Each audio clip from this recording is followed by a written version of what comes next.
Приветствую вас, дорогие друзья! И сегодня мы обсудим очень важный вопрос каждого гибридовода, в особенности обладателей, наверное, премиальных автомобилей Lexus, где запчасти не столь доступны, как на тот же самый Prius. Многие знают, что у Lexus RX 400, у Lexus RX 450, я думаю, у многих поколений автомобилей с объемом мотора 3,5 литра, 3,5 литра, именно трансмиссия устроена таким образом, что у нее выведен радиатор охлаждения, получается, впереди левого крыла.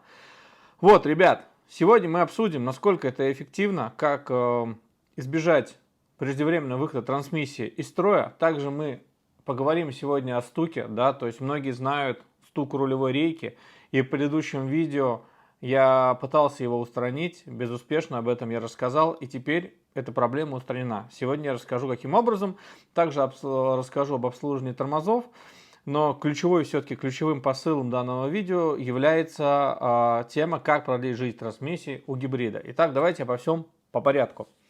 Еще раз хотел бы углубиться в тот момент, что когда автомобиль я покупал, это больше 2 года назад, по-моему, да, 2 года назад, мы сразу при покупке диагностировали, что трансмиссия неисправна, на что и получили сразу скидку там в районе 70 тысяч рублей, но не суть важно. Конечно, мы в эту сумму не уложились, но хорошо хоть так.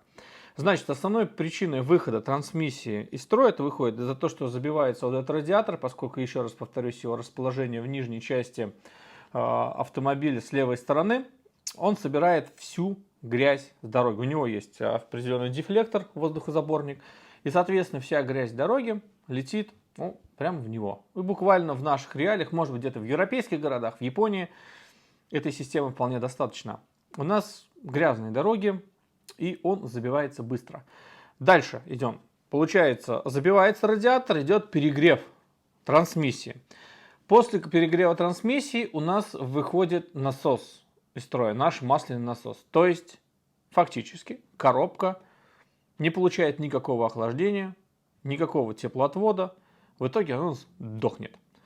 Как вы видели в предыдущих видео, диагностировать нерабочий насос можно, то есть увидеть ошибку по нему, можно только в сервис-моде. То есть вы должны принудительно перевести машину в сервис-мод, после этого читать ошибки и, соответственно, смотреть температуру трансмиссии. Если мне память не изменяет, при неработающем масляном насосе трансмиссия у вас даже в режиме зарядки высоковольтной батареи достигает температуры больше 100 градусов. То есть там 120-110 градусов, что является критично для подшипников, ну и для всего остального механизма, который есть в нашем планетарном редукторе. Вот. И для того, чтобы как-то подкрепить либо опровергнуть свою гипотезу, было принято следующее: установить дополнительный радиатор охлаждения на трансмиссию. Конечно же, мы провели тест до. Друзья, еду устанавливать дополнительный радиатор. Все прекрасно знают проблему автомобиля с размещением именно охлаждения трансмиссии впереди левого крыла. И она очень быстро забивается грязью.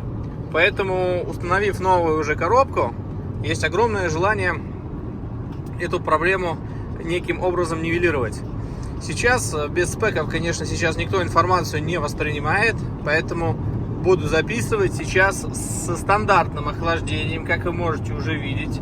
А батарея у нас 39 и 80 градусов у нас с вами трансмиссия. Мотор 88. Сейчас мы ускоримся, тоже посмотрим, что там в пиках происходит. До скольки она нагревается. И то же самое мы сделаем, когда поставим дополнительный радиатор. За бортом у нас 24 градуса. Вот, ну, пробуем ускориться для начала. Посмотрим, до скольки она нагреется, если она нагреется. 82. То есть, ну, скорость у нас, вы сами можете видеть, уже там под 180. 82 градуса. Это максимальное значение, которое мы сейчас с вами наблюдаем. Сейчас попробуем также притормозить. Посмотреть на рекуперацию, что происходит. Ну вот, она будет. Я сейчас еще какое-то время проеду, и минут через 10-15 еще посмотрю, что у нас будет с температурой. Буду держать скорость где-то в районе 130. Так, ну можно немного резюмировать. Смотрите, сильно поваливал. Температура максимальная, которая поднималась, и на обгонах я зафиксировал на значении 85 градусов. Посмотрим, что будет и будут ли вообще в целом отличия при установке дополнительного радиатора охлаждения. В любом случае это точно будет лучше, потому что он меньше будет забиваться.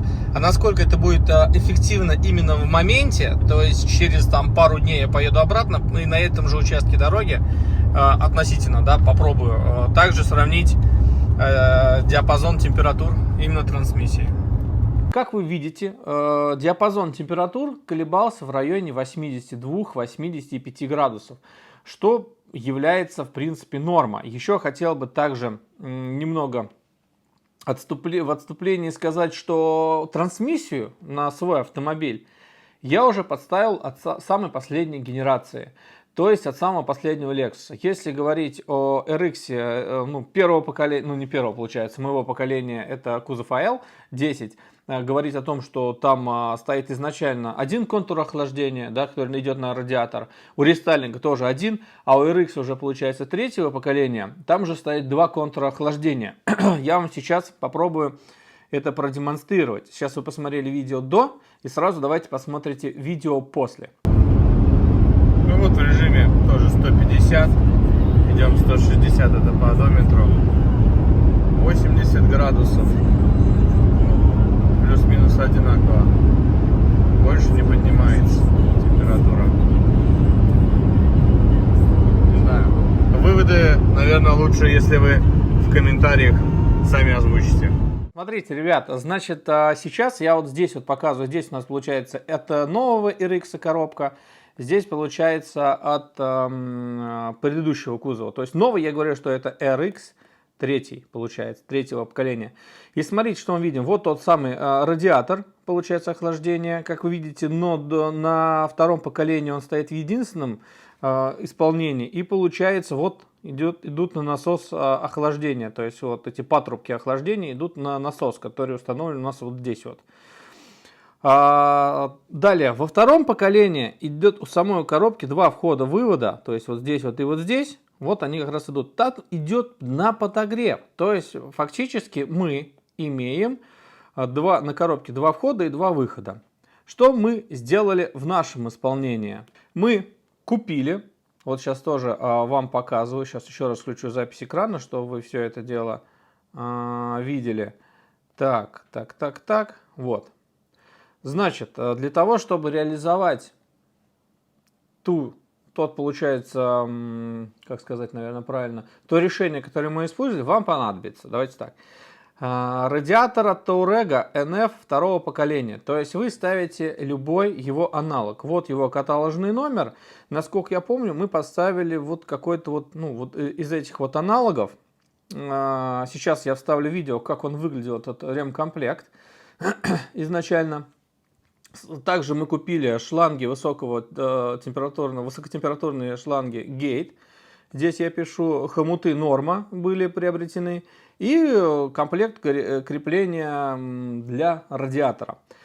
Смотрите, еще такой момент. Мы взяли также термостат. В итоге, как оказалось, термостат нам не нужен. Термостат нужен для того, он больше подходит для обычных трансмиссий, где нужно регулировать температуру подогрева, охлаждения. В нашей гибридной он, в принципе, не нужен. У нас, насколько я пытался выяснить, насос начинает работать сам. То есть он включается не постоянно. Там идет 4 кабеля, к нему подходят 4 жилы. Вот, и он сам системой регулируется. Опять же, да, недогретая коробка в планетарном исполнении, это не так страшно, как в трансмиссии, где стоит бублик, то же самое, где под давлением у нас переключаются передачи, и где все-таки в большей степени это важно. У нас идет масло, ну как бы сказать, масляное охлаждение, да, насос нужен для этого, а смазка идет за счет разбрызгивания. То есть, ну как бы нам не так это важно. Вот такое вот решение, которое мы для себя нашли и реализовали его на моем автомобиле, дало нам, получается, снижение температуры, как вы могли видеть, в среднем на 5-6 градусов. Это, возможно, немного, скажете вы. Да, но опять же, у нас эксплуатация была обычная трасса. Если говорить о высоких температурах 30-35 градусов, то есть я думаю, что эти 5 градусов, которые, может быть, как погрешность кто-то из вас скажет, но я считаю, что эти 5 градусов, они могут сыграть определенную роль. Основную роль, которую они точно сыграют, что расположение радиатора, дополнительного радиатора, хочу еще раз на этом уточнить ваше внимание, дополнительного радиатора, оно как раз находится в верхней его части, туда будет попадать меньше грязи, его будет проще промывать и просто, грубо говоря, следить за его чистотой. То есть много это немало, и это тот момент, когда эта поговорка здесь наиболее уместна. Какой сделать нужно изначально вывод? Как сохранить ту же самую трансмиссию в хорошем состоянии? Первое, конечно, это охлаждение. Не буду об этом говорить из раза в раз. И опять же, да, вот у меня за год, моя эксплуатация, у меня сейчас очень маленькие пробеги, то есть за год я редко доезжаю до 10 тысяч километров, учитывая, что в Саратов езжу и в целом себя не ограничиваю в передвижениях, но тем не менее. Пробеги менее 10 тысяч, и вот как за 1,5 года, получается, за год радиатор, с момента, получается, когда я поменял коробку, да, мы, естественно, промыли радиатор. И вот вы видите, радиатор был не сильно забитый, да, но за пару лет, особенно зимней интенсивной эксплуатации, он забивается просто в щи, да. Посмотрим, как будет себя проявлять второй радиатор. Я думаю, что хуже точно не будет, и, по крайней мере, мне будет спокойнее. Я знаю, что это ахиллесова пята, этот маленький радиатор, который вечно был забит. У меня на 400-м там просто, ну, не знаю, там, кто следит за каналом, видел, когда я пытался прочистить, там даже зубочистку нельзя было прочистить между сот. То есть там был просто жесть. Вот. Сейчас моя душа спокойна. Для чего это нужно еще? Каждый сейчас понимает, какая у нас ситуация происходит вообще в мире и что сейчас будет с контрактными запчастями, с их ценообразованием. Одному Богу только известно, и не хочется рисковать, да, и если сейчас ты, опережая события, успел поменять коробку, максимальными усилиями хочется ее сохранить, честное слово, ну, как бы, мы люди не богатые, поэтому будем стараться сохранять то, что имеем. Другой еще момент, ребят, что бы я хотел... мы с вами плавненько переходим к рулевой рейке. Чуть не забыл, прошу прощения, тут немножечко запереживался за коробку, вспомнил, сколько сейчас это все стоит дело. Вот, смотрите, рулевой вал у нас, да, кто следит за каналом, видели, что было видео под названием «Убираем стук рулевой рейки». Там есть подшипничек, сейчас я тоже открою запись экрана, чтобы вам все это продемонстрировать. Все для вас сделал, набросал такие вот небольшие себе как картиночки, что вам все детально показывать. Вот так выглядит рулевой вал, да, если мы его поближе посмотрим, рулевая рейка, вот здесь вот находится как раз тот подшипник, о котором я говорю, вот этот вот подшипник находится вот здесь вот. Смотрите, в том видео, сразу на него ссылочка, вот так вот он выглядит, мы разбирали, получается, снимали вот эту вот крышку, и добирались до вот этого подшипничка. Здесь, как вы могли видеть, вот здесь вот находится, я уже подсунул пружинку от, получается, ремкомплекта суппортов ВАЗ-2114, либо, короче, от нашего какого-то ВАЗа. Ремкомплект суппортов, там вот пружинка была. И вот эту пружиночку мы подсунули, чтобы убрать вот этот стук, потому что здесь появляется между корпусом и самим подшипником зазор. Ну, подшипник, проще говоря, немного разбалтывается, и получается небольшой стук. Особенно это проявляется на гребенке и так далее. В итоге я это сделал, у меня стук не ушел. У многих он уходит. Кто-то вкручивает сюда вот саморез, да, вместо этой пружинки, у него тоже стук уходит. Значит, это был не мой случай, и как в результате оказалось, подшипник у меня был в хорошем состоянии.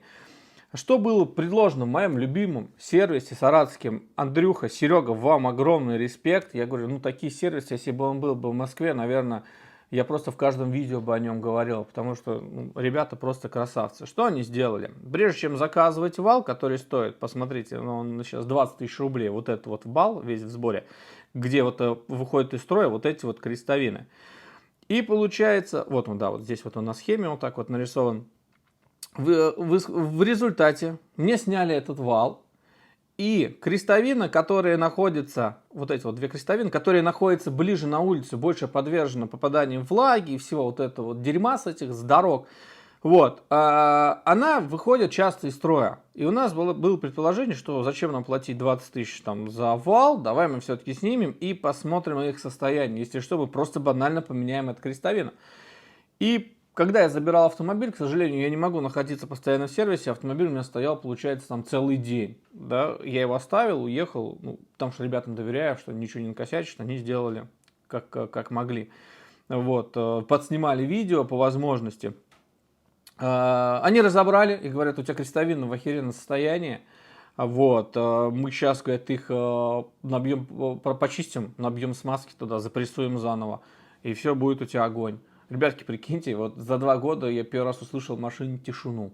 То есть реально ни на кочках, ни на стыках, все, весь шум ушел. То есть банально набили смазки, перепрессовали мне эти крестовины, я машину не узнаю. То есть, ну, реально классная вот эта вот тема, она как, даже не знаю, как промежуточный ремонт, либо что это, как бы помогла на самом деле. Еще продолжу. Тормоза. Каждый, наверное, уже в каждом комментарии под каждым видео вы писали о том, что как прокачивать, как обслуживать и так далее. Ребят, еще раз говорю, пока вот нет необходимости делать калибровку, да, линейного клапана, лишний раз туда лезть не надо. Прокачивайте как на обычном автомобиле, как на Жигулях с выключенным зажиганием, что на Приусе, что на своем Лексусе я делал именно так, и у меня проблем с этим не было. Единственное, на что стоит обращать всегда внимание, я не знаю, присуще ли это другим автомобилям, но слышал, что и корейцы, и немцы этим грешат, что у них закисают направляющие в спортах. Вот. Я полностью обслужил тормоза. То есть ребята мне проточили полностью диски, передние, задние, почистили суппорта, посмотрели манжеты цилиндров, то есть нигде ничего не соплило, все хорошо. Но задние суппорта, направляющие задних суппортов закисли настолько, что, естественно, о равномерном износе колодок здесь речи быть и не может. Поэтому было принято решение поменять все колодки.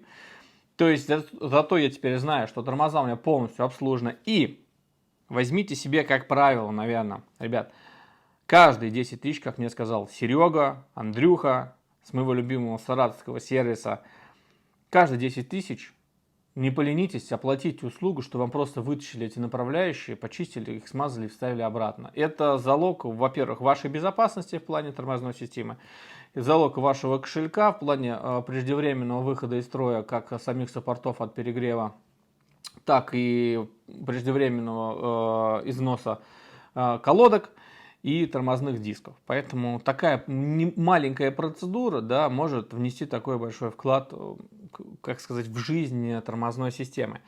По поводу контроллеров, вы все пишете, ребята, действительно есть сложности сейчас с комплектующими, ждем, конечно же, в июне, наверное, уже в середине июня, в 20-х числах первые партии все-таки появятся. Я всех помню, вас, кто мне писал, я создаю такую небольшую как бы очередь, да, по которой буду потом уже отправлять контроллеры.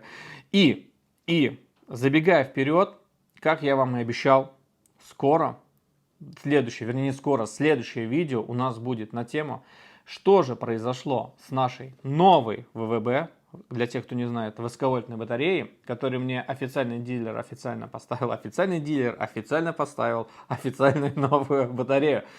Что же с ней произошло по истечению, получается, 1,5 лет и пробегу 30 тысяч километров с использованием контроллера?